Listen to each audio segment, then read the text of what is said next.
ప్రజాపాలనలో ధాన్యం కొనేదెప్పుడు? ధాన్యం కొనుగోళ్ల కోసం అన్నదాతల ఆందోళనలు కొనసాగుతున్నాయి. కామారెడ్డి జిల్లా మాచారెడ్డి మండల కేంద్రంలో బుధవారం రైతులు రాస్తారోకో చేపట్టారు.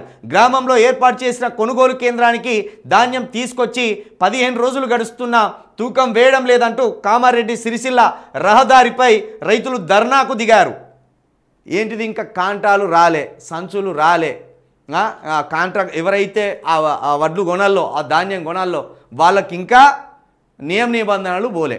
కాబట్టి ఇట్లా రాస్తారోకు రోజొక జిల్లాలో రాస్తారోకు ఈ రైతులు దిగుతున్నారు. ఇప్పుడు ఎండలు కొడుతున్నాయి.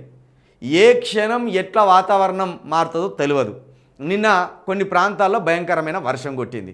మరి ఈ ధాన్యం ఇట్లా రోడ్ల మీదనో కళ్ళాల మీదనో ఉంటే పండిన పంట నాశనమై రైతులు మళ్ళీ ఆగమయ్యే పరిస్థితికి వస్తుంది.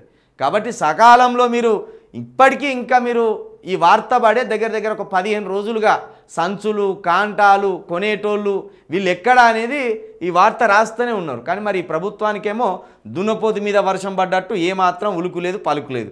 ఇక మరి కామారెడ్డి ఎమ్మెల్యే సిరిసిల్ల ఎమ్మెల్యే ఏడబైన్లే మీరు? సిరిసిల్ల ఎమ్మెల్యే గారేమో జిమ్ములో కాలు జారిపడి ఇంట్లో రెస్ట్ తీసుకుంటున్నాడు. మరి కామారెడ్డి ఎమ్మెల్యే ఏడిపోయిండు? ఆ బీజేపీ ఎమ్మెల్యే ఆయన వెంకటరమణారెడ్డి గారు. మీరు రైతులేమో ఆందోళన చేస్తాను.